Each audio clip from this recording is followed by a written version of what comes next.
Press club Adilabad में press meet लगाने का मकसद, जिस तरह से कल जैनूर, कोमरमभीम, आसिफाबाद डिस्ट्रिक्ट में जो वाक़या पेश आया है, जिस तरह से एक कम्युनिटी के मकानात को, उनके दुकानों को, उनके मसाजिदों पे जो हमले किए गए हैं, उसके ख़िलाफ़ हम लोग तमाम तर आदिलाबाद के रहने वाले उस चीज़ की मजम्मत करते हैं। जिस तरह से पुलिस का वहाँ पे जो रोल रहा है वो भी सवालिया निशान है। हम लोगों को जो मालूमात फराहम की गई है उससे ये बात साबित होती है कि ज़िला एसपी आसिफाबाद और डीएसपी सीआईएस की मौजूदगी में वहाँ पर पुरहुजूम आदिवासी ग्रुप ने मुसलमानों के दुकानों को निशाना बनाते हुए उन्हें नुकसान पहुँचाने की पूरी कोशिश की है, जबकि मामला कुछ और था।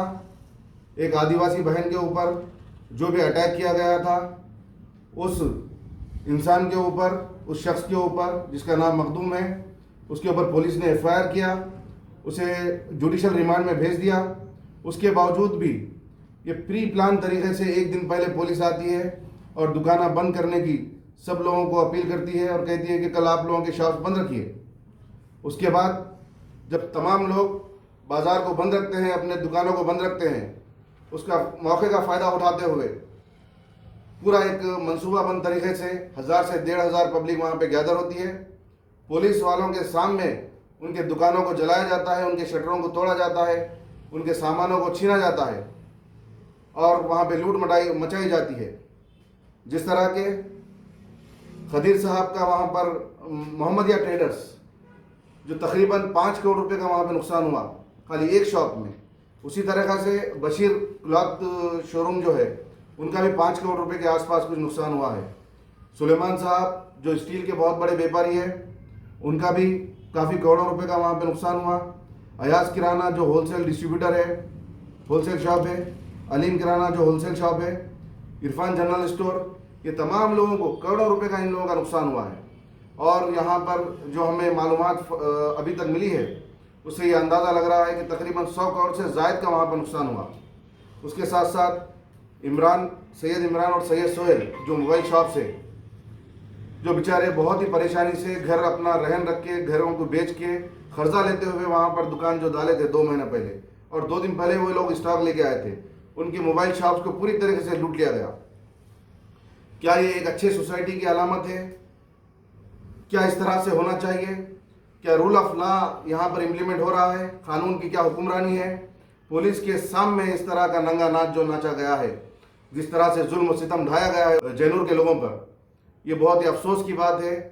और सिर्फ आदिलाबाद ही नहीं बल्कि पूरे दुनिया के जितने भी मुसलमान हैं, उनके जज्बात को मजरू करने का काम ये लोग करे हैं। सभी लोग गुस्से में हैं। जिस तरह से मस्जिद के तक़द्दुस को पामाल किया गया, उसकी बेहुरमती की गई, कुरान पाक, कलाम पाक की बेहुरमती की गई, उन्हें फाड़ा गया, उन्हें फेंका गया, ये किस तरह का कानून है? पुलिस के सामने इस तरह का रवैया इन लोगों का। भाई हम लोग ये चाहते हैं कि जो लोग भी इसमें इन्वॉल्व है, चाहे कोई भी हो, उन लोगों को इमीडिएट अरेस्ट किया जाए।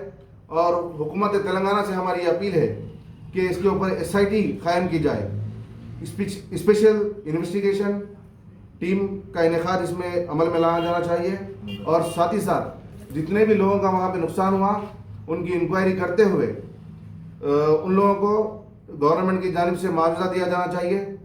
और साथ ही साथ उनको रिस्टोर करना चाहिए। जो भी कंस्ट्रक्शन, जो भी डैमेज हुआ, उसकी भरपाई हुकूमत इमीडिएट करे। अब हम लोगों को भरोसा पूरा कानून पे है, अदालत पे है। जिस तरह से वहाँ पर जैनूर में जो हादसा पेश आया, मदरसे में वाक़ 100 बच्चियाँ वहाँ पे मौजूद थी, उनके शटरों को वहाँ पे तोड़ने की कोशिश की गई।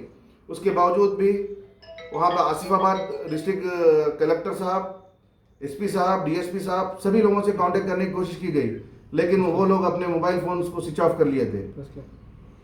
जिसमें इस मसले में हम आदिलाबाद एसपी साहब का शुक्रिया अदा करते हैं, जिन्हें इन्फॉर्मेशन मिलते ही वो वहाँ पर वाक़े पे पहुँच के बच्चियों को रेस्क्यू करते हुए उनके घरों तक पहुँचाने का काम किया गया और हालात को काबू पाने की पूरी कोशिश की गई। इसमें हम तमाम मुस्लिम लीडरान से जिन लोगों से भी कांटेक्ट हो सकता था करने की कोशिश करें, और उन लोगों का भी हम शुक्रिया अदा करते हैं, जिसमें जनाब आमिर अली खान साहब MLC फौरी रिस्पॉन्ड होते हुए IG साहब से, DGP साहब से, SP साहब से वो नुमाइंदगी करें। बैरिस्टर असदुद्दीन अवैसी साहब का शुक्रिया अदा करते हैं कि वो भी जब भी DGP साहब से और अदर ऑफिशियल से बात करें। शब्बीर अली साहब का भी हम शुक्रिया अदा करते हैं, वो भी यहाँ पे मामले में इंटरफेयर करते हुए तमाम ऑफिशियल से और CM साहब से भी उन्होंने बात की। लेकिन बात यहाँ पर ख़त्म होने वाली नहीं है।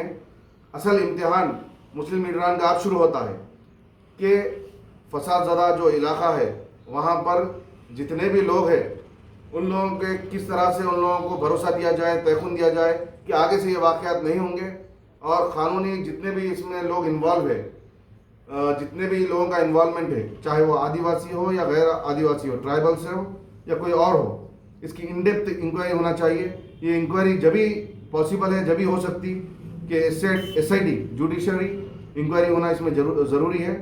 SIT को फॉर्म करना ज़रूरी है। इसमें हम लोग जैनूर की आवाम से भी हम उन लोगों को ये यकीन दिलाते हैं कि हम आप लोगों के साथ खड़े हुए हैं। आप बिल्कुल मुतमईन रहिए, हम लोग आपके हर मुश्किल वक्त में आपके साथ हैं और आप लोगों के लिए जो मुमकिन हर मुमकिन कोशिश करेंगे। और जितने भी लोग इसमें इन्वॉल्व है, जितने भी खाती है, उनको कैफ़े किरदार तक पहुँचाना ये हुकूमत की जिम्मेदारी है। तेलंगाना हुकूमत फॉर्म होने के बाद अभी तक 19 कम्युनल राइट्स हुए हैं। इसका क्या मतलब है? लॉ एंड ऑर्डर को मेंटेन करने वाली पुलिस खुद तमाशाई बनी हुई है। इंडिया समय पर मजीद दिलचस्प प्रोग्राम्स देखने के लिए लाइक कीजिए हमारा फेसबुक पेज @इंडिया समय 17 और सब्सक्राइब कीजिए हमारे यूट्यूब चैनल इंडिया समय को।